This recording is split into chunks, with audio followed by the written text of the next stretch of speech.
जय गुरु जी महाराज। गुरु जी के चरणों में कोटि कोटि प्रणाम और प्यारी संगत को जय गुरु जी। आज हमारे सामने आज गुरु दरबार में हमारे सचेत अंकल जी आए हैं। इनके बारे में एक बात बताना चाहूंगी, इनसे कोई गुरु जी की बात नहीं करता है तो वो किसी के जाते नहीं है और लोगों से ज्यादा बात करना नहीं चाहते हैं। तो आज इनका सत्संग शेयर कर रही हूँ मैं। अब सचेत अंकल को सुनिए। जय गुरु जी महाराज। सारी संगत को जय गुरु जी। शुक्राना गुरु जी। गुरु ब्रह्मा गुरु विष्णु गुरु देवो महेश्वरा गुरु साक्षात पर ब्रह्म तस्मै श्री गुरुवे नमः। इसमें सब कुछ है, इसमें गुरु है। और अब तो संगत जी ऐसा हो गया है कि जहाँ गुरु है वहाँ हम हैं, जहाँ गुरु नहीं दिख रहा वहाँ हमारा कोई वजूद भी नहीं है। पहली बार कोई संगत सत्संग में आपके सामने शेयर कर रहा हूँ, नर्वस भी हूँ, लेकिन गुरु जी की आज्ञा से शेयर कर रहा हूँ। तो मुझे पता है जो मेरे महाराज मुझसे बुलवाना चाहेंगे वही बुलवाएंगे। और शुक्राना उनका जिन्होंने इस लायक समझा कि मैं गुरु जी की अपने बढ़िया कर सकूँ। हालांकि मेरी औकात नहीं है, लेकिन जो भी मेरे पर्सनल एक्सपीरियंसेस रहे हैं वो जरूर मैं यहाँ पे शेयर करूंगा। ऐसा था संजय जी, सब कुछ बढ़िया चल रहा था। मेरी आंटी, मेरे 2 बच्चे, सब कुछ बढ़िया है। आज की डेट में गुरु जी की कृपा है, सब कुछ है गुरु जी की कृपा से। कोई और कमी भी फील नहीं होती है। बस एक ही अरदास रहती है गुरु जी महाराज से, जो मांगता हूँ वो इनके चरणों की भक्ति, इनके चरणों की सेवा। इसके अलावा गुरु जी साक्षी है, मैं कुछ नहीं मांगता हूँ। सब बढ़िया चल रहा था। 2019 की बात है, कोरोना आने से पहले। बढ़िया जॉब मेरी और आंटी आराम से रिलैक्स घर पे, बच्चों को संभालना, सब कुछ ठीक है। एकदम से कोरोना आया और सबके लिए वो खैर एक दुखदाई माहौल था। बहुत लोगों की जाने गई, बहुत लोग परेशान रहे, बहुत लोगों की नौकरी गई, बहुत ज्यादा प्रॉब्लम हुई। और वहीं पे हम भी उसका शिकार हुए। हम भी दुनिया का पार्ट थे जैसे कि। तो शिकार ऐसे हुए कि पहले तो मेरी नौकरी गई, एकदम से मेरे को फोन आया कि भैया कोरोना है, अब नहीं हो सकता, हमसे नहीं हो पाएगा, और आपके साथ साथ आपकी टीम भी पूरी हाईली पेड है, तो हम लोग अफोर्ड नहीं कर सकते हैं, तो हम लोग को इसको शट करना पड़ेगा और हम कोई सैलरी भी नहीं दे पाएंगे आपको, उस कंडीशन में नहीं है, प्रेजेंट की सैलरी आपको मिल जाएगी। हमने कहा ठीक है। तब तक महाराज ने दर्शन नहीं दिए थे अपने, दिए भी होंगे तो मैं तो खैर आपको पता ही है कि हम इंसान हैं, दिमाग ज्यादा चलाते हैं, तो हम समझ नहीं पाए। क्योंकि मेरा शुरू से ही बाबाओं में, पंडितों में, किसी में कोई भी विश्वास था नहीं। बस ये था कि अपने कर्म पे विश्वास था। लेकिन आज पता चला है उस कर्म को करने वाला भी गुरु महाराज है, तो उसमें मेरी क्या औकात है, मैं कुछ नहीं कर रहा हूँ। जो मैं बोल रहा हूँ, जो श्वास ले रहा हूँ, अगली सांस भी आनी है वो महाराज की कृपा से ही आनी है। तो नौकरी गई, 1 महीना, 2 महीना, 3 महीना तो हमने गुजार लिया जैसे तैसे करके। फिर किराया चढ़ने लगा, खर्चे चढ़ने लगे, आगे कुछ नहीं, पीछे कुछ नहीं। फादर मेरे नहीं सपोर्ट कर पा रहे थे, उनके पास जितना था वो बस थोड़ा बहुत था, वो चल रहा था। और ऐसे माहौल में जब कोई बाहर भी निकल पा रहा है तो इंसान ऑब्वियसली अपनी फैमिली को पहले सेव करने की कोशिश करता है। आई एम श्योर जो हेल्प नहीं कर पा रहे थे वो ऑब्वियसली वो भी अपनी फैमिली को ही सपोर्ट कर रहे थे, जैसे कि मैं कर पा रहा था, जितना मुझसे हो पा रहा था। तो जैसे तैसे करके क्या हुआ कि जब 3-4 महीने निकल गए और हमारी सारी सेविंग्स खत्म हो गई, मैंने अपनी आंटी से कहा, जब बहुत ज्यादा परेशान हो गए हम लोग, मैंने कहा एक काम करते हैं, कुछ है तो है नहीं हमारे पास, ना प्रॉपर्टी है ना कुछ ऐसा है, हम लोग चलते हैं कहीं आश्रम में जाते हैं, हरिद्वार ऋषिकेश वगैरह, सब लोग, और बच्चों को भी ले जाते हैं, बच्चे वहीं पढ़ लेंगे, हम लोग आश्रम में कोई गुरुओं की सेवा योगा कर लेंगे और वहीं ऐसे अपना गुजारा कर लेंगे। और सही बताऊं संगत जी, ये बिल्कुल मेरा मतलब सीरियस वाला ओपिनियन था। क्योंकि भाई खर्चे कैसे, खर्चे वहीं आश्रम में चल जाएंगे, बच्चे तो पढ़ ही लेंगे और अच्छी शिक्षा भी मिल जाएगी, क्योंकि वहां तो सब भगवान का ही होता है, और क्या। चलो ये भी ठीक है। आंटी एकदम से तैयार सी हो गई 50%। आंटी ने कहा कह तो सही रहे, क्योंकि है तो है नहीं हमारे कुछ, सब कुछ खत्म हो गया है, थोड़ा बहुत गोल्ड था वो भी हमने बेच दिया है, तो अब तो कुछ हो भी नहीं सकता। हाँ ठीक है। तो जैसे जैसे मैंने किसी से हेल्प नहीं मांगी, वो महाराज ने शायद नहीं मंगवाई, जितना था, जो लोग सपोर्ट करता है, जिन्होंने पूछा उनका भी शुक्राना, जिन्होंने नहीं पूछा उस टाइम उनका भी शुक्राना। तो हुआ ऐसा कि मेरी आंटी की बड़ी वाली बहन, उनका फोन आया कि तू एक काम कर, तू थोड़ी परेशान तो है, तू घर आ जा, घर बैठ के बात करते हैं रोहतक में। तो हम लोग नोएडा एक्सटेंशन से वहां पे पहुंचे और पहुंच के हम लोग जैसे ही एंटर करे हैं 2019 या 2020, वही लॉकडाउन के आसपास की बात है। लॉकडाउन सब मतलब चल के और खत्म सा हो रहा था, तो हम लोग वहां पहुंचे और एंटर होते ही उसके लिविंग रूम में एक गुरु जी का छोटा सा स्वरूप सामने व्हाइट चोले में सामने विराजमान था। और मेरी नजर नहीं गई, पहले मेरी आंटी की नजर गई और आंटी बोली फिर कोई नवा बाबा पकड़ के ले आई है, मतलब कोई नया बाबा फिर से मेरी बहन जो है वो पकड़ के ले आई। मैं नॉर्मल था, मैंने भी इनकी तरफ देखा, मैंने इग्नोर कर दिया, मैंने कहा होंगे कोई बाबा, महाराज माफ करना।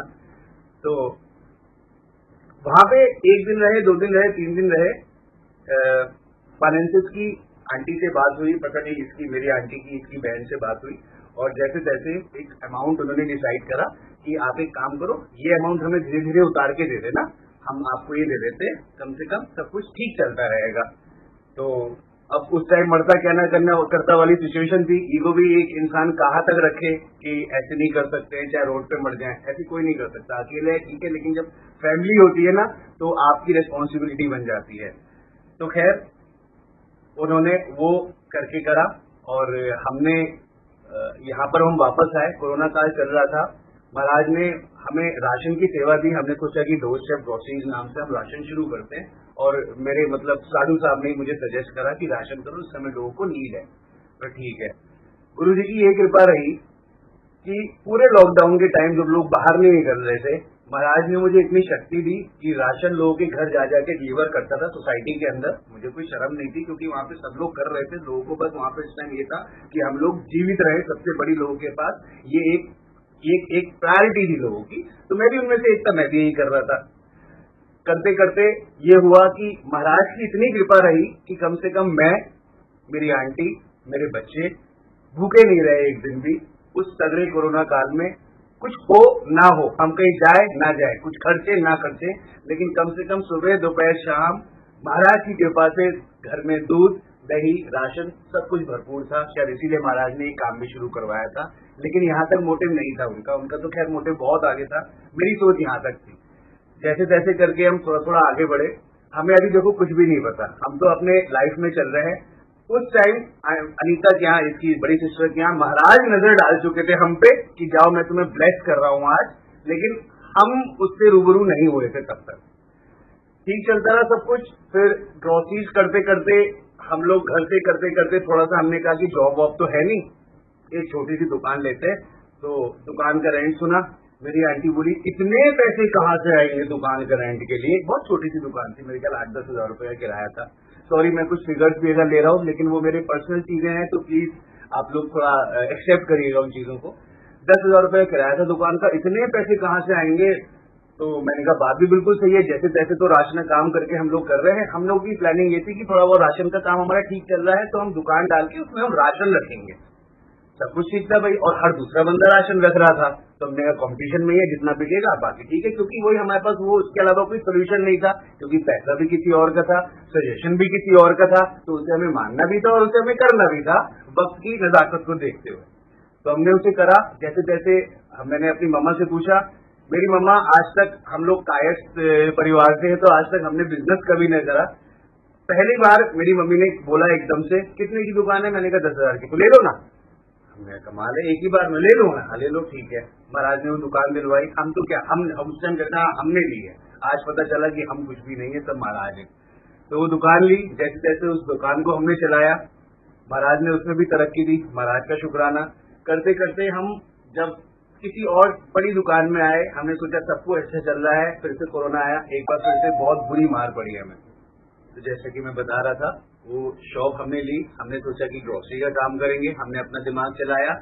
हुआ क्या, उस शॉप में हमने सोचा कि हाँ सब्जियां तो रखते हैं, होता क्या है कि फल में ज्यादा मार्जिन है, तो हम फल आगे आगे रखेंगे जिसमें ज्यादा मार्जिन वाली चीजें हैं, और सब्जियां हम कम रखेंगे।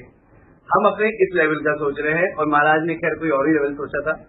महाराज ने क्या करा, हमने तो सब्जियों की दुकान सोची, कोई हमारा इनका आंटी का कोई सीनियर मिला, उन्होंने कहा अरे शॉप ले रहे हो अच्छी बात है, तुम एक काम करो मेरी टावल्स रख लो, मेरे पास टावल्स आती हैं, अच्छी टावल्स आती हैं। जैसे तैसे हमने थोड़ी सी टावल्स और कुछ यूनिक आइटम्स रखे। करते करते करते करते उनको हटा के महाराज ने कब हमें एक बिजनेस दिया वो हमें पता नहीं चला। उसमें होम फर्निशिंग, किड्स वेयर, खैर महाराज की कृपा से तो खैर अब चल ही रहा है, वही चला रहे हैं हम तो, हमारी तो खैर मैंने कहा औकात नहीं है। और हुआ कि जब दूसरी लेयर आई तो उसमें फिर से लोगों को प्रॉब्लम हुई। ऑब्वियसली हमारी शॉप किराए की थी, घर भी हमारा किराए का था, सब कुछ ठीक चल रहा था। फिर अचानक से मेरे फादर को हार्ट अटैक आया और वो मेरे से थोड़ा दूर थे, 2.5-3 घंटे के डिस्टेंस पे थे मुरादाबाद में, और मैं नोएडा में था। उसके बाद मेरी आंटी का हाथ का फ्रैक्चर हुआ। तो मतलब ठीक है, एज अ मैन आप कितना बर्दाश्त कर सकते हो। फाइनेंसिस की भाई ठीक ठाक हैंड टू माउथ वाला सिस्टम, क्योंकि कोरोना दोबारा से आया और फिर दोबारा ये सब चीजें चल रही हैं, सबके साथ वही सिचुएशन, हमारे साथ भी वही चल रहा था। मतलब फादर के हार्ट अटैक से लेके मेरी आंटी के हाथ का इतना बड़ा फ्रैक्चर, उसका भी देखिए संजय जी सत्संग है, वो बहुत एंडलेस है, वो भी वहां पे जाऊंगा अगर एक एक चीज मैं एक्सप्लेन करने लग जाऊंगा तो। क्योंकि मुझे पता है जब मेरे फादर का हार्ट अटैक हुआ था, जो मेरे को अंकल यहाँ से तुरंत, जब मुझे बस गाड़ी कुछ नहीं मिल रही थी, लेके गए थे, वो गुरु संगत थे, उनकी वाइफ गुरु संगत थी, जिन्होंने हमें रास्ता दिखाया गुरु महाराज का। और जब मेरी आंटी का फ्रैक्चर हुआ तुरंत उसके कुछ टाइम बाद, रात में जो रात भर हमारे साथ रहे और जो लेके गए दोनों अंकल, वो दोनों गुरु संगत थे। आप देखिए संगत जी कैसे गुरु जी मेहर बरसाते हैं अपनी, जब बरसाने पे आते हैं तो हम उस चीजों से उभरे सारी की सारी। और उभरे क्या, उभर भी नहीं पा रहे थे हम। हमने कहा ये तो फिर से वही हो गया, हम लोग फिर से डाउन जा रहे हैं और लग रहा है फिर से सब कुछ खत्म हो जाएगा, फिर से रीस्टार्ट ओवर करना पड़ेगा, चलो जैसा भगवान की इच्छा, हमने वो कहा। और फिर इन्हीं दौरान हम बहुत ज्यादा परेशान चल रहे थे। तो एक आंटी आई, सिल्की आंटी नाम है, मार्केट में उनकी शॉप है, रहती पास में ही है। वो मेरी आंटी से ऐसी बात करने लगी और एकदम से उनके मुंह से क्या निकला कि आप बड़े मंदिर गए हो? तो पूजा बोली बड़े मंदिर? तो बोली हाँ। तो पूजा बोली वहां पे क्या है? बोली जाओ बहुत सुकून मिलेगा। तो बोली अच्छा। अब ऐसे गुरुजी का पहली बार बुलावा आया, नजर वो उस टाइम डाल चुके थे पहले लॉकडाउन में, बुलावा अब उन्होंने भेजा इतने टाइम बाद। हम लोग वहां पे गए, मैं वही मेरे अंदर ईगो कि भैया कर्म है, हमने सब कुछ करा है। तो जैसे तैसे बड़े मंदिर पहुंचे हम, और वहां पहुंच के मेरी आंटी बहुत खुश और मैं नॉर्मल कि हाँ ठीक है, शिव जी की मूर्ति है, गुरु महाराज मतलब गुरु जी भी बैठे हैं, कोई गुरु जी है ये। और मुझे कुछ नहीं पता, मुझे ये भी नहीं पता था उस टाइम शायद कि गुरु जी चोला छोड़ चुके हैं या गुरु जी के क्या चमत्कार है, गुरु जी साक्षात शिव है, मुझे तो ये तक भी नहीं पता था उस टाइम तक जब मैं पहली बार गया था। सब कुछ हुआ, हम लोग आ गए, मुझे बोली अच्छा लगा, मैंने कहा हाँ मुझे भी बहुत सुकून मिला, चलो अच्छी बात है। तो उसके तुरंत थोड़े टाइम बाद एक सत्संग का बुलावा आया महाराज के, शायद वो जुलाई का महीना था, वो सत्संग चल रहे थे बर्थडे के। तो मेरी आंटी को बुलावा आया, उससे पहले एक सत्संग हुआ था वहां पे ए सिटी में, तो वहां मैं गया और मैं इतना मूर्ख था कि वहां पे गया जहां जब सत्संग शुरू हुआ, और मैं अपने मेरे ख्याल आंटी के साथ गया था, बच्चों के साथ सत्संग शुरू हुआ और मैं उठ के आ गया। और फिर मैंने जब लंगर प्रसाद होने वाला था, मैंने इनको भी बुला लिया, आ जाओ दुकान पे चलते हैं, बहुत टाइम हो गया। मेरा पहला सत्संग की मैं बात कर रहा हूँ इस सिटी में। फिर उसके बाद मेरी आंटी को एक सत्संग का बुलावा आया, वो गई, और जब होके आई मेरी आंटी बड़ी खुश, बिल्कुल सातवें आसमान पे, गुरुजी ये गुरुजी वो। और मैं उस टाइम दुकान संभाल रहा था, कस्टमर्स की थोड़ा सा भीड़ भी थी और टेंशन भी थी, क्योंकि उस टाइम आगे पीछे दुकान थी, थोड़ी प्रॉब्लमेटिक सिचुएशन थी। तो फिर जब मैंने इनको देखा तो मेरे से ना खुशी बर्दाश्त नहीं हुई वो वाली, सॉरी, वो इसलिए नहीं क्योंकि मैं तो परेशान था और ये बड़ी खुश होके आई। तो मैंने क्या हुआ, बोली ऐसे ऐसे गुरु महाराज ये गुरु महाराज वो और गुरु जी की। तब तो हमें ये भी नहीं पता था कि आज महाराज को महाराज बोलने में महाराज को कितनी खुशी होती है, तो अब तो हम महाराज ही बोलते हैं, है ही राजाओं के राजा ये। तो मैंने इनसे पूछा कि देखो सुनो, जितनी तुम खुश हो जरूरी नहीं है उतना खुश कोई और हो। तो आज भी और शायद मेरी आखिरी सांस तक भी उन वर्डिंग्स को मैं पछताऊंगा, क्योंकि वो मेरे महाराज के लिए डायरेक्ट वर्डिंग्स थे कि मेरे महाराज से शायद तुम खुश हो और मैं खुश नहीं हूं। बस वो वर्डिंग्स थी और मेरी आंटी बहुत रोई, और रोने के बाद बोली कि अगर मेरे अंकल आंटी में या मेरे हस्बैंड वाइफ में ऐसी कोई दिक्कत हो तो उस दर पे भी मैं जाना छोड़ दूंगी। तो हालांकि मुझे भी बुरा लगा कि शायद मुझे ऐसे नहीं बोलना चाहिए था, लेकिन संगत जी उस दिन का दिन था और आज का दिन है। महाराज ने मुझे ऐसे कान पकड़ के अपने पैरों में डाला है ना कि फिर दोबारा उठने का मेरा मन नहीं करता। शायद अब ऐसा हो गया है कि मैं आगे आगे रहता हूँ और मेरी आंटी मेरे पीछे पीछे रहती है, मुझे बस महाराज दिखाई देते हैं। तो ये इनकी बहुत बड़ी कृपा है। और इनके सत्संग तो खैर बहुत सारे हैं। देखिए, मैं प्लान करके नहीं बैठा क्या बोलना है, लेकिन इनके सत्संग तो इतने सारे हैं कि जब पहला सत्संग एसीटी में अटेंड किया, उसके ठीक 1 साल बाद मुझे फिर से वहां पे सेवा मिली और शुरू से लेके आखिरी तक लंगर प्रसाद तक जहाँ पे मैं अधूरा उठ के आया था वहां पे सेवा मिली और सब कुछ कराया गुरुजी ने। और उस टाइम भी गुरुजी का मैंने शुक्राना किया, सॉरी महाराज मैं पहले सत्संग में आया था, मुझे कुछ नहीं पता था, लेकिन एटलीस्ट मुझे आज पता है कि आपकी गुरबानी में कितनी ताकत है, आपके सत्संग में कितनी ताकत है, आपके मंत्र जाप में कितनी ताकत है, आपके जल प्रसाद में कितनी ताकत है, आपके लंगर प्रसाद में कितनी ताकत है, जो शायद मैंने सब कुछ छोड़ दिया था और आज उसी से ही मेरी जिंदगी मेरे सारे दुख दर्द काट रहे हैं गुरुजी महाराज। आप एक सत्संग ये भी है कि एक बार हम ऐसी शॉप पे बैठे थे, गुरुजी महाराज ने तो शरण में ले लिया था और शॉप पे बैठे थे और पहली बार ऐसा हुआ इतने टाइम में कि हमारे पास एक पेमेंट आई, कुछ 22-25-30 हजार रुपए की पेमेंट की जरूरत थी, आई नहीं थी, उसकी जरूरत थी हमें। और अगले दिन हमारे चेक बाउंस होने वाले थे और हमने कहा चलो एक दिन है, जितना आएगा ठीक है, नहीं तो आजू बाजू से देखेंगे। ठीक है। अब हम बैठे रहे 9 बज गया, 9:30 बज गया, आंटी मेरा मुंह देखे, मैं आंटी का मुंह देखूं। मैंने कहा चलो कोई बात नहीं। उस टाइम तो हम ये भी नहीं कहते थे कि जैसी गुरुजी की इच्छा, वो तो आज पता है ना कि जो गुरुजी की इच्छा है उसी में आपकी रजा है। तो उस टाइम बैठे रहे, 9:30 बज गए, 9:45 या 10 बजे जब हम दुकान बढ़ानी शुरू कर रहे थे तो एक अंकल आए और एक भैया आए और मुझसे बोले कि अच्छा आपके पास बेडशीट्स वगैरह, हमने कहा हाँ चलो बेडशीट्स है, सब कुछ दिखाया, ये है वो है, जैसे तैसे उन्होंने बिलिंग कराई, करीबन 10-1 हजार रुपए के आसपास की उन्होंने बिलिंग कराई, 10-11 हजार रुपए की। हम बड़ा खुश हुए, एक दूसरे को देख के मुस्कुराए कि चलो ठीक है, कुछ तो आया और कुछ हो जाएगा, ठीक है। हमने चलो ठीक है, एक आध का बाउंस भी हो जाएगा तो क्या हुआ, देख लेंगे। तो ऐसे करके हम लोग बैठ गए, बिलिंग उन्होंने कराई, पे करा और वो जाने लगे। जाते जाते फिर से वापस आए, वो बोले ये गद्दे आपके हैं? मैंने हाँ। कितने का है? मैंने कहा इतने का है। बोले अच्छा ठीक है। जो टोटल अमाउंट हुआ जिसकी मुझे जरूरत थी अगले दिन 22,000 रुपए समथिंग की, वो एग्जैक्ट अमाउंट गद्दे और वो चीज मिला के मेरे अकाउंट में क्रेडिट हुआ 22,000 रुपए। और तब मैंने गुरु महाराज की तरफ देखा और बाद में पता चला, उसी टाइम उन्होंने बताया जब वो दोबारा अंदर आए कि वो भी गुरु जी की संगत थी, वो पूरा परिवार गुरु जी का संगत था। उस दिन वो मुझे अपने घर लेके गए महाराज का। पहली बार मैंने मतलब ऐसे घर में किसी के से दरबार देखा लगा हुआ, मैंने महाराज के ऐसे करके उन्हीं के घर में जो कृपा करने आए थे, जिन्होंने महाराज ने जिनको भेजा था कृपा करने, उन्हीं के घर में मैंने गुरु जी को शीश नमन किया। मैंने कहा महाराज आप ही सब कुछ हो। तो एक ये भी सत्संग है। सत्संग बहुत सारे हैं। सत्संग एक ये भी है कि एक मेरा चाबी वाला सत्संग है, वो तो खैर बहुत ही अनोखा है। और क्या आप लोगों से शेयर करूं? संगत जी एक और सत्संग है छोटा सा।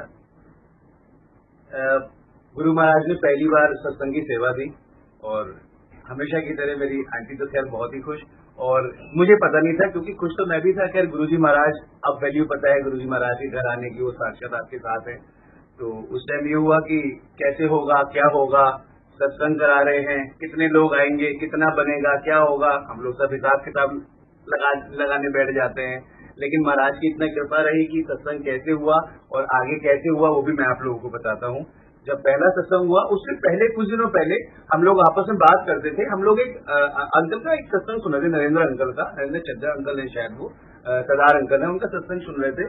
तो उसमें अमृत वर्षा और शहद वर्षा इन सब की बातें हो रही थी, वो खड़े होके बोल रहे थे, सत्संग कर रहे थे। तो मेरी आंटी बोली कि वो बताओ सचिन, ये जो कहते हैं कि गुरुजी के स्वरूप में से अमृत वर्षा हो रही है, ये पानी आ रहा है और ये शहद वर्षा हो रही है, ये होता है या इनके डिवोटी होते हैं? मतलब होता है ना कि खड़े कर देते हैं गुरु जी की और मतलब बखान करो, तो ये सही में होता भी है या? देखो हमारी कितनी छोटी अकल, हमें नहीं पता था ना, तो हम सोच में पड़ गए कि ये कैसे होता है, जल वर्षा अगर होती भी है तो कैसे होती है। तो असमंजस में कि नहीं होता होगा, एक मन कहता है कि हाँ शायद होता भी होगा। तो खैर गुरुजी ने उसका कैसे प्रमाण लाइव दिया वो मैं आपको बताता हूँ।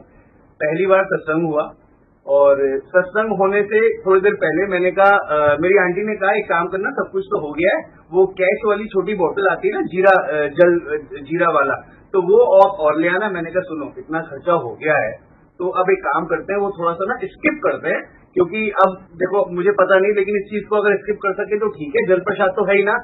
अब आंटी बोली अच्छा हाँ चलो ठीक है, जल प्रसाद तो है। पहली बार सत्संग हो रहा था, उनको भी चुपचाप ही कराना था, तो सब कुछ हुआ।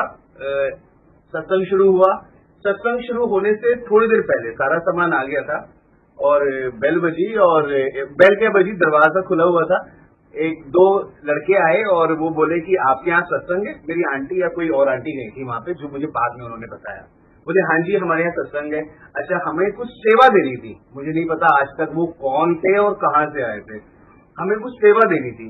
तो मेरी आंटी बोली ठीक है, वैसे तो सब कुछ है, आपको जो भी है आप बता दीजिए क्या देना है। बोले ये पेटी है कैश की जी रहेगी, ये हमें सेवा में देना है। और बस वो सुन के एकदम से मेरी आंटी बोली देखो तुम नहीं ला रहे थे ना, गुरु महाराज को मंगाना था तो उन्होंने ऐसे मंगा लिया महाराज जी ने। उस पहले सत्संग में ही हमसे मिठाई रह गई थी महाराज की। एकदम से सत्संग शुरू हो चुका है, मेरी आंटी मेरे पास आई अंदर बुला के, सचेत मिठाई का क्या हुआ। अब इतना बोला, मैंने कहा मिठाई तो आई नहीं। तो बोली एक आंटी और आ रही है, शायद वो लेट हो रही है, उन्हें फोन करते हैं। इतनी देर में वो फोन करने के लिए फोन करके और उसने कहा कि आंटी मिठाई ले आइएगा, मेरे अंकल भूल गए हैं मिठाई लाना, रखा होगा। पीछे मुड़ी एक आंटी खड़ी हुई थी मिठाई लेके। आंटी वो सेवा में ना गुरुजी ने दिमाग में डाला तो मैं मिठाई लेके आ गई। तो मेरी आंटी फिर से महाराज की तरफ, शुक्राना मेरे महाराज। ऐसे गुरुजी छोटी छोटी चीजें आपकी पूरी करते हैं, ऐसे विश पूरी करते हैं छोटी छोटी आपकी। मिठाई कहाँ से आई नहीं पता। एक बार जल प्रसाद हमारे घर में खत्म हो गया, मुझे नहीं पता वो 2 क्रेट बिस्लेरी की उस फ्रिज में कौन रख के गया, आज तक नहीं पता चला। नहीं तो कोई आता है तो बताता है ना कि ये मैं रख के जा रहा हूँ, ये मेरी सेवा है, नहीं पता चला क्या हुआ। तो ये सब इनकी महिमा है, इनकी महिमा खैर कोई बखान नहीं कर सकता, और मेरे तो पास तो वर्ड्स भी कम है, बुद्धि भी कम है कि मैं इनकी महिमा बखान कर सकूं। उस पहले सत्संग में सब कुछ सही चल रहा था। सत्संग पूरा होने के बाद, सत्संग खत्म होने के बाद अनूप अंकल है, उनकी मेरे साथ सेवा लगी थी, वो भी मैं आपको बताऊंगा। अनूप अंकल आए, बोले अंकल इधर आओ इधर आओ। मैंने कहा हाँ जी। बोले देखो ये स्वरूप में से ना गुरुजी के पानी निकल रहा है। तो मैंने कहा हाँ थोड़ा निकल रहा है। मैंने कहा हो सकता है ये सामने खाना वाना रखा होगा तो उसका स्टीम वगैरह होगी, शीशे पे आ गई होगी। मैंने तो यही सोचा, क्योंकि ना मुझे उस टाइम ध्यान आया कि हम लोग ऐसी कोई बात कर चुके हैं शहद वर्षा की है जल वर्षा की। मैंने कहा होगा। फिर इसने अंकल ने मेरे आंटी को मेरी दिखाया, और मेरी आंटी ने क्या करा, कपड़ा लेके ऐसे ऐसे करके साफ कर दिया। बोली हाँ स्टीम आ गई होगी, गुरुजी माफ करना लेकिन हाँ स्टीम आ गई होगी। तो ठीक है। उसके 2 मिनट बाद देखे फिर वो जल वर्षा शुरू हो गई, पूरे में पूरे पसीने पसीने गुरुजी के स्वरूप में पूरा पानी पानी। तो वो उसके बाद सत्संग पूरा हो गया, लंगर प्रसाद हो गया, सब लोग घर चले गए, मैं अपनी शॉप पे आ गया। मेरी शॉप पे आने के बाद आंटी मुझे फोन कर रही है, सचेत वो जो अमृत वर्षा है ना, वो जो पानी निकल रहा है ना, वो अभी तक रुका नहीं है। तो ये गुरुजी ने पहले सत्संग में हमारे घर में लाइव प्रमाण दिया, सुन तू अपनी अकल लगा रहा था ना, ये होता है नहीं होता है, कोई डिवोटी नहीं है, ये मैं हूँ साक्षात बैठा हुआ हूँ। तो उस टाइम शहद वो जल वर्षा जो हुई वो गुरुजी ने मेरे को साक्षात प्रमाण दिया। मैं एक एक वर्ड बहुत रियल और अपने दिल से बोल रहा हूँ, इसमें कुछ भी एडिटिंग नहीं है मेरे वर्ड्स में। जो भी मैंने देखा, जो भी मेरे पर्सनल एक्सपीरियंसेस है, वो मैं आप लोगों से शेयर कर रहा हूँ। अच्छा, फिर गुरुजी ने जिससे जो करवाना होता है गुरुजी को वो करवाते हैं। गुरुजी ने ऐसे ही जब पहली बार इनवाइट बनाया था सत्संग का किसी अंकल ने, हमारे मनीष अंकल ने, तो उसमें गलती से अंकल का फोन आता है कि अंकल वो गलती से ना मंथली सत्संग लिखा हुआ आ गया है, तो उसको मैंने एडिट कर देता हूँ। मैंने कहा अंकल अब लेट हो गया है, क्योंकि वो सत्संग मैंने सब में शेयर कर दिया है। तो इस तरीके से वो उनकी गलती नहीं थी, वो महाराज का आज्ञा थी महाराज की कि गुरुजी ने मेरे को हर महीने सत्संग की सेवा बख्शी। इन्होंने ही करवाना है, सब कुछ यही करवा रहे हैं। ये ऐसे सत्संग है महाराज के, लाइव बिल्कुल सत्संग है। एक बार बड़े मंदिर में महाराज बुला लेते हैं अपनी सेवा के लिए, जब महाराज को बुलाना होता है। तो एक बार मैं अपनी फैमिली के साथ पहुंचा और वहां पे लंगर प्रसाद में किसी पर्व का टाइम था, लंगर प्रसाद में वहां पे साग मिला, और इतना स्वाद साग था, वो इतना स्वाद साग था मैं आपको बता नहीं सकता। मैंने उस टाइम ना रिफिलिंग नहीं चल रही थी, जितना मिला है आपको उतना खाना है और फिर बस जय गुरु जी, ठीक है। तो थोड़ा थोड़ा मिला। मैंने कहा भूख तो बहुत तेज लग रही है, तो उस टाइम 2 रोटी 2 चपाती मैंने खाई और पेट नहीं भरा। मैंने कहा जैसी गुरुजी की इच्छा। मैंने कहा चलो, लेकिन साग बहुत अच्छा था, मेरे दिमाग में यही चल रहा था। तो मैंने अपनी आंटी लोगों को घर भेजा, मैं सेवा में आ गया। जैसी मैं एंटर किया होऊंगा पंडाल में, एंटर करते मैंने कहा चलो पेट तो ठीक ठाक भर गया, पहले सेवा करते हैं फिर देख लेंगे बाद में। मैंने एंटर करा और एक हमारे कोऑर्डिनेटर अंकल इधर आ जल्दी से। मैंने कहा अंकल लंगर प्रसाद कर लो। मैंने कहा मेरे को भूख तो मिटी नहीं थी, मैंने चलो कर लेते। मैंने कहा ठीक है। मैं बैठा लंगर प्रसाद करने के लिए, तो ज्यादातर सेवादार सब लंगर प्रसाद कर ही चुके थे। मैं और एक आध अंकल और शायद बचे थे, वो कर रहे थे। बाल्टी रखी थी, बाल्टियों में सब्जी भी थी, दाल भी थी, सब कुछ था, चपाती बहुत थी, सैलेड था।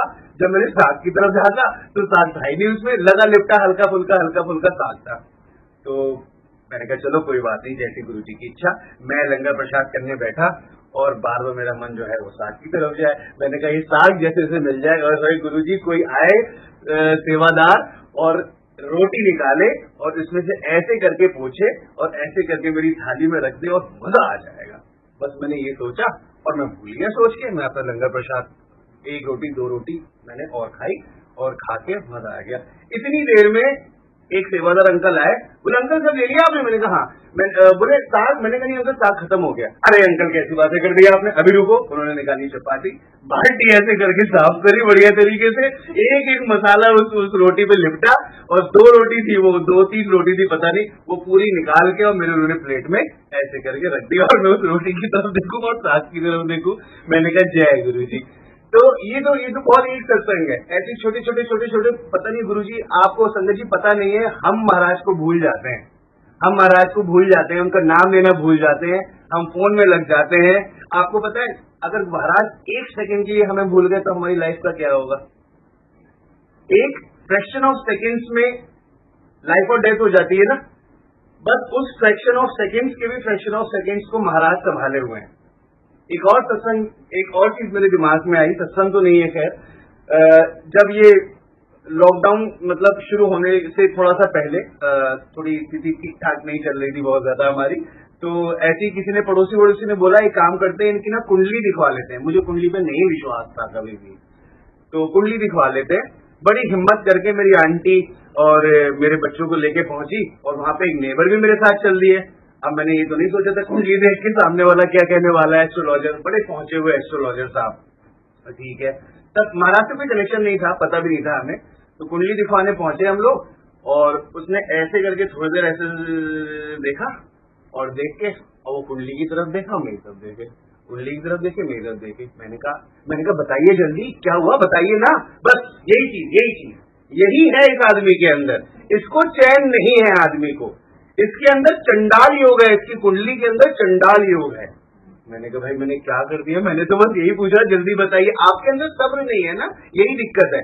मैंने कहा और भाई साहब 5 मिनट तक संगत जी उसने इतना बढ़िया मेरी कुंडली का बखान करा है, ये कभी कुछ नहीं कर सकते। इनकी कुंडली में काल सर्प योग है, इनको मारने वाले इनके पीछे दौड़ेंगे, पता नहीं क्या क्या उसने बताया। मेरे सब ऊपर से निकलता रहा। मैंने कहा भैया बस चलो यहां से, मुझे नहीं पता।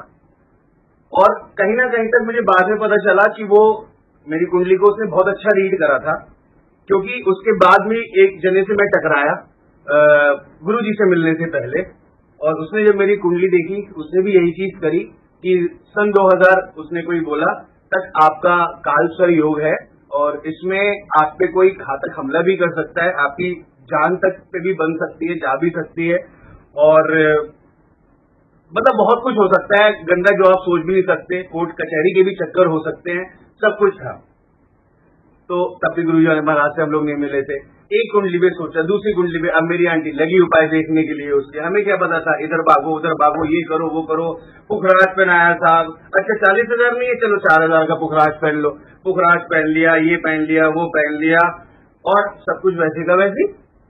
और जब भी थोड़ा अच्छा होता था तो क्रेडिट किसको चले जाता था, हाँ एस्ट्रोलॉजर ने सही पुखराज पहनाया तो इससे थोड़ा बहुत ठीक हो गया होगा। अच्छा तो नहीं तो हम मर जाते, तो ये था। तो ये भी सब चलने लगा, और इस अंगूठियों और पुखराज के वहम से मुझे किसने निकाला? वो उन संगत ने निकाला जो संगत मेरा भला करने के लिए गुरुजी महाराज ने भेजा था, उस अमाउंट को के लिए जो संगत मुझे अपने रात में घर ले गई थी। उन संगत की, संगत जी आईसीयू पे हालत आईसीयू में थे वो, और लाइफ और डेथ चल रही थी उनकी, और कोई भी नहीं था उनके साथ, उनकी बस आंटी उनके साथ थी और गुरुजी का स्वरूप उनके साथ था, और वो वहां से निकल के आए मौत के मुंह से। तो उन्होंने मुझे बताया, देखो अंकल, मेरा सारी, उस जिस दिन मैं ठीक हुआ था ना, सारी अंगूठियों से मेरा विश्वास उठ गया था, मैंने सब निकाल के ना अंगूठी साइड में रख दी थी। उस दिन तो संगत जी मैंने अपनी सारी अंगूठियां निकाल के बाहर रखी, मैंने कोई भला नहीं करेगी। फिर तीसरी बात, वो 2024 के स्टार्टिंग तक था मेरा काल स्वर्ग योग, सो कॉल्ड चंडाल योग जो था, वो 2024 के स्टार्टिंग तक था। ये तीसरी कंफर्मेशन मुझे मिली कुछ टाइम पहले तक, मेरे ख्याल 2-3 महीने, 4 महीने, 3 महीने पहले मिली होगी वो तीसरी कंफर्मेशन, जब रैंडमली किसी गुरु संगत ने ये कहा, अरे हमारे फ्रेंड बहुत पहुंचे हुए हैं, जरा इनसे बात कर लो, और बात करने में ही वो तुम्हारी कुंडली बता देंगे। और सही में पहुंचे हुए होते हैं लोग, स्टडी करते हैं, और इसमें कोई दो राय नहीं है, स्टडी तो है, उन्होंने देख के बता दिया। अब हमारा काम नहीं है तो अब नहीं बता पा रहे देख के। उन्होंने कहा कि भैया आप ये बताइए कि सब कुछ ठीक ठाक है। मैंने कहा हाँ जी बिल्कुल ठीक ठाक है। बोले, उन्होंने भी वही सारी बातें रिपीट करी, आप पे जान से मारने का हमला हो सकता है, कभी भी ये हो सकता है, वो हो सकता है, लड़ाइयां हो सकती हैं, आप अपने शब्दों का चुनाव सही से करिए, कोई भी आपके एक शब्द को बहुत कुछ लेके और बहुत कुछ बड़ा बना सकता है। जब उसने ये बात कही, और जब मेरा वो काल स्वर्ग योग तो कार्ड का पीरियड जो सबने बताया था तीनों ने, वो जब खत्म हुआ, तब मुझे याद आया, मैंने कहा, मेरी आंटी से बोला, मैंने कहा पूजा, मेरे पे तो ये योग और वो योग और चंडाल योग सब कहाँ है वो सब? मैंने कहा ये मेरे महाराज की कृपा है, जो इन्होंने बुला बुला के सेवा करवाई, जो इन्होंने सेवा में लगाया, जो इन्होंने अपनी बढ़ियाइयां करवाई, वो सब कुछ महाराज ने संभाला। सारा मेरा सब योग खत्म कर दिए, जो भी मेरी प्रॉब्लम्स थी वो खत्म कर दी। आपको पता है संगत जी, ये तो कुछ भी नहीं है, ये तो खैर बहुत बड़ी चीज है, कुछ भी क्यों नहीं है कि जो आज तक मेरे पे एक, संगत जी पता है आज तक नहीं आई। मेरे कस्टमर्स, मैं हमेशा कोशिश करता हूँ महाराज मेरे कभी भी मुंह से गलत ना निकले, और महाराज ने ही कंट्रोल करके रखा। गुरुजी ने किसी से नहीं लड़वाया, किसी से अपशब्द नहीं करवाए, किसी से बहस नहीं करवाई, मुझे इतना काम रखा और उस पीरियड तक मुझे संभाल के रखा, और पता नहीं कब से संभालते के रखे हैं और कब तक संभालेंगे, ये महाराज की इच्छा और महाराज की कृपा है, वो बनी रहे। तो बस संगत जी यही है। वो सब कुछ संभालने के बाद भी आज भी मैं कहूंगा आप लोगों से कि ड्रीम दर्शन में जो गुरुजी आते हैं, एक बार गुरुजी ने ड्रीम दर्शन दिए कि पहला ड्रीम दर्शन जब गुरुजी ऐसे करके बैठे हुए थे, मैं किसी दुकानों से होता हुआ बीच में गया और महाराज ऐसे करके बैठे हुए हैं, मेरी तरफ देख नहीं रहे हैं, ऐसे ऊपर मुंह करा हुआ है, और उनके पैर में ना हल्दी मतलब लगी हुई है, बहुत सारी लेप लगा हुआ है, और उनके पैर में चोट लगी हुई है। तो मैंने हल्का सा ऐसे ड्रीम में हाथ ऐसे करके महाराज की तरफ बढ़ाया, और ऐसे करके जैसे ही उनके पैर को मैं छू ही पाता या छू ही लिया था मैंने, एकदम से उन्होंने अपना पैर पीछे खींचा, और मैंने सपने में ही देख रहा हूँ कि मेरे ना हल्दी लग गई उनकी ऐसे करके। और संगत जी बिल्कुल सुबह का सपना था, और जैसे ही मैं सुबह उठा हूँ, मैं आंटी को अपना ये ड्रीम सुना रहा हूँ, और जब मैंने ऐसे करके, मैंने कहा देखो यहाँ पे मेरी लगी थी, और ऐसे करके देखा है तो यहाँ पे पूरी हल्दी लगी हुई थी ऐसे। तो ये महाराज ही कर सकते हैं, ये महाराज। और सबसे बड़ी चीज संगत जी देखिए, महाराज ने कभी नहीं कहा कि इधर जाओ उधर मत जाओ, उन्होंने हमेशा कहा एक खाता खोलो। उनका अपने बोलने का तरीका था, हम ये चीज किसी को बोलेंगे तो कोई एक्सेप्ट नहीं कर पाएगा, ना कोई डाइजेस्ट कर पाएगा, because we are not God, God is only one and he is our guru ji. तो जो भी इनके आदेश रहते हैं वही पालन होते हैं। और जैसे कि हम सब लोग ही सुनते थे और अभी तक सुनते हैं, और अभी तक हमारे एक्सपीरियंसेस हैं। संजय जी मेरे ना काफी सालों से, मतलब क्या होता था, गर्मियां जब आती थी, वो तो बाद में मुझे पता चला कि शायद गर्मियों में ये होता है, तो मेरे हाथ में और ऐसे करके और पैरों में, मेरे तलुओं पे ना बहुत भयंकर सी इचिंग शुरू हो जाती थी, और वो इतनी होती थी कि मैं इतना खुजलाता था कि जहां जहां खुजलाता था वहां रैशेस के साथ साथ ना पूरे फूल जाता था, ऐसे करके यहाँ उंगली पे, तो ये पूरा ऐसे करके फूल के उंगलियां मेरी, जैसे ये गैप है ना, ये पूरा भर के इतनी मोटी मोटी उंगलियां हो जाती थी मेरी। मुझे नहीं पता, मैंने 1-2 डॉक्टर से पूछा, मैंने क्या है, बोले इसकी कमी होगी, उसकी कमी होगी, ये मत खाना वो मत खाना, मैंने सब कुछ करके देखा, मैंने कहा मुझे नहीं आराम हो रहा। 1 साल हो गया, 2 साल हो गया, ये लॉकडाउन से पहले से ही शायद मेरे को था, लॉकडाउन के बाद से ज्यादा शुरू हो गया था। तब उसके बाद महाराज ने जब मुझे अपनी सेवा से नवाजा, महाराज ने सेवा दी बड़े मंदिर में किचन में, और सेवा करते करते मतलब 1 ही साल मेरे को हुआ था, और उस दिन का दिन है। और आज मैं, ये दूसरी गर्मी है शायद मेरी, पिछली गर्मी तो बहुत ना के बराबर रहा। ये जो चीज थी मेरी इचिंग वाली, ये बिल्कुल परमानेंट खत्म हो गई। ये इससे तो मैं बहुत ही ज्यादा परेशान था, और ये खत्म हो गई नहीं है, महाराज ने ही खत्म करी है। क्योंकि जब महाराज के वहां पे मैं लंगर बनाता था ना, तो वहां पे जो मसाला होता है जो आप ब्रेड के अंदर भरते हैं, उस मसाले में इतनी मिर्ची होती थी, लाल मिर्ची इतनी ज्यादा होती थी कि उसको लगाते लगाते, एक तो खुजली मच रही है, पसीना भी है, और उसको लगाते लगाते ही बिना खुजली करे मेरी ये ना पूरा पूरा लाल हो जाता था, और ये मोटा मोटा फूल जाता था, और पैर की उंगलियां भी ऐसे से फूल जाती थी। और मैं घर आता था, मैं आंटी को कहता कि देखो क्या कहते हैं, खुजली तो नहीं हो रही देखो, लेकिन उसके बावजूद ही मेरी कितनी बुरी हालत हो रही है, सब मोटी मोटी उंगलियां हो रही है। तो मेरी आंटी हमेशा कहती थी, जो आज भी कहती है, गुरुजी कर्म कटवा रहे। और ये बात बिल्कुल सही है संगत जी। गुरुजी सेवा में बुला बुला के, अपने लिए उनको सेवादारों की कमी है नहीं, उनको मेरे कष्ट काटने थे, इसलिए उन्होंने अपने पास मुझे बुलाया, अपने पास बिठाया, अपनी सेवा करवाई। और जिस वो मरहम जो था, वो मसाला, वो उन्होंने मरहम बनाया और उन्होंने मेरे हाथों में लगवाया। और उस चक्कर में मेरी पूरी बॉडी की ही, मुझे लगता नहीं है कि ऐसी इचिंग मेरे को कभी, ये दूसरा गर्मियां है, मेरे को कभी हुई होगी। और टचवुड आज भी नहीं है, वो बिल्कुल एकदम से छू मंतर हो गई। एलेग्रा का भी 1 घंटे रहता था सर, उसके बाद भी बर्दाश्त नहीं होता था, रात भर नहीं मैं सोता था जैसे तैसे। लेकिन ये भी गुरुजी ने ये भी कष्ट कटवाए, तो ये बात गलत नहीं है कि गुरुजी का जो लंगर प्रसाद है, और लंगर प्रसाद तो गुरुजी इतना मेरे को कूट कूट के खिलाते हैं वहां पे, और आई एम श्योर सबको ही खिलाते हैं लंगर प्रसाद, चाय प्रसाद, पकौड़ा प्रसाद, कभी कभार 2-2, 3-3 आ जाता था। तो वो सब कुछ ये गुरुजी की महिमा है, गुरु की महिमा है, यही सब कुछ। शुरुआत भी हमारी गुरु है। अब तो ऐसा लगता है, एक बार मैं अपनी रियल सिस्टर के यहाँ चला गया, माफ करना महाराज, तो वो गुरु, आप वो गुरुजी को नहीं मानती है, शायद जानती है लेकिन मानती नहीं है। तो मैं अपनी आंटी के साथ गया, बच्चे भी थे, और वहां जाके हम लोग बैठे, 5 मिनट 10 मिनट हो गया, आपस में बातें चल रही है। हमने घूम के देखा ऐसे करके, हमने क्या गुरुजी दिखाई नहीं दे रहे। हमने एक दूसरे को देखा, हमने कहा कोई तो गुरुजी की बात छेड़े, कोई तो गुरुजी की बात छेड़े, कोई तो गुरुजी के बखान करे, नहीं हुआ।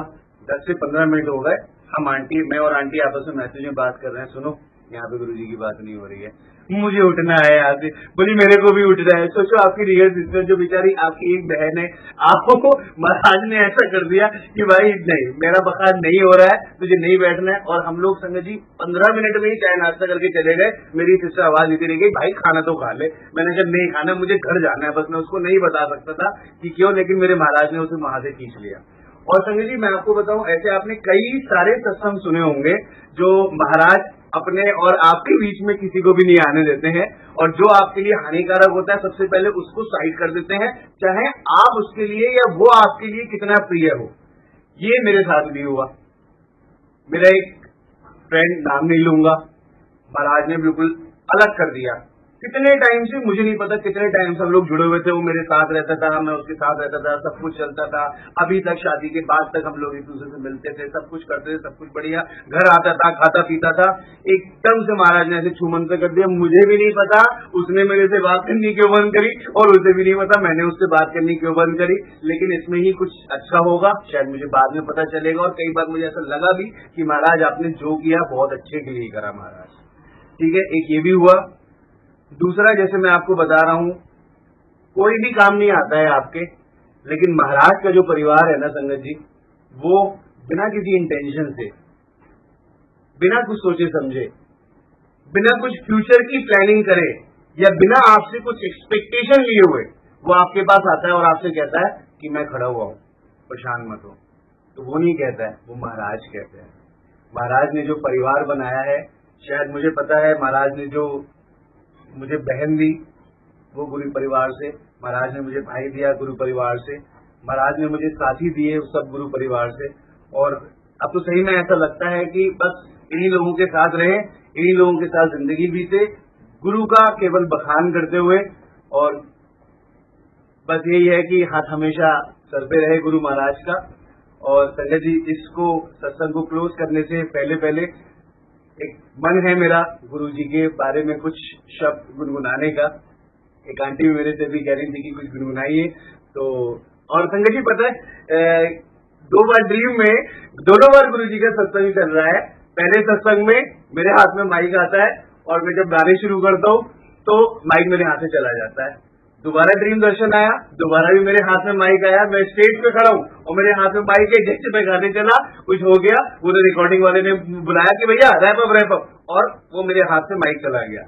तो उसके बाद मैंने बहुत टाइम से मैंने कभी गुनगुनाया नहीं है और नहीं गुनगुनाना चाह रहा था, लेकिन महाराज जहाँ पे आ जाते हैं, खैर वहां तो महाराज के वडियाएं तो होंगी ही होंगी, और आज शायद महाराज ने मुझे इस दर पे अपने दरबार में बुलाया कि जो तेरे को गुनगुनाना है आज यहाँ गुनगुना और दिल खोल के गुनगुना।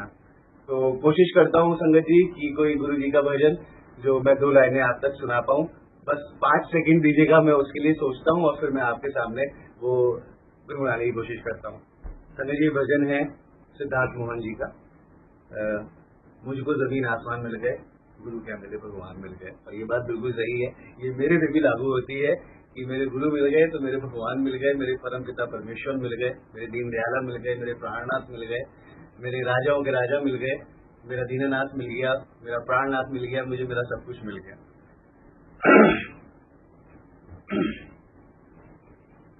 कौन सा गाना था जो मैंने आपको भी बताया था, कौन सा भजन था संगत जी वो?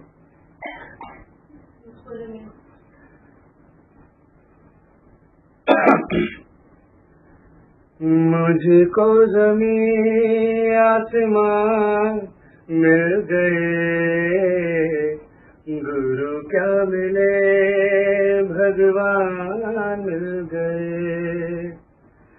मुझको ज़मीन आसमान मिल गए,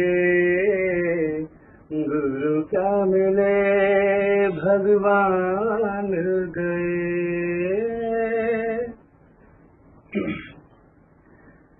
कितना बेरुखा था जीवन, कितनी बेबसी, रूठ ही गई थी मुझसे जग की हर खुशी।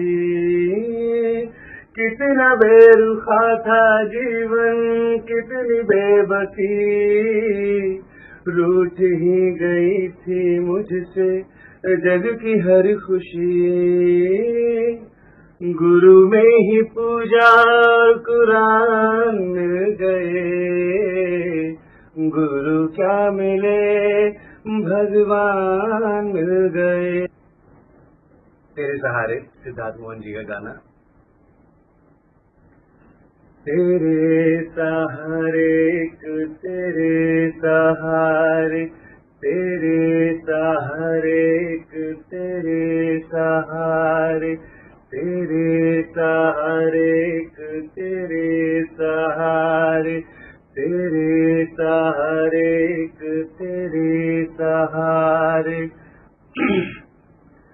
तू मेरा जीवन आसरा, मेरे शहनशाह, मेरिया अखियां दे तारे, मैं ते बस हुन जी रहिया एक तेरे सहारे, मैं ते बस हुन जी रहिया एक तेरे सहारे।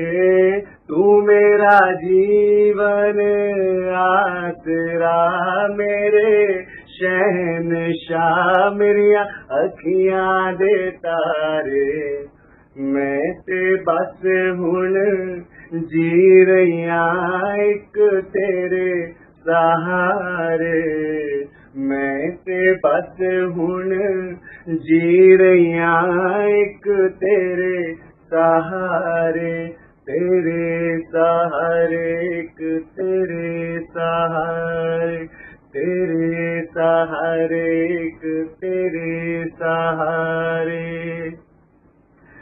पढ़िए बादाता देवी तू छोड़ना, देवी तू छोड़ना, चरणा नल लाया दाता देवी भी छोड़ना, देवी भी छोड़ना।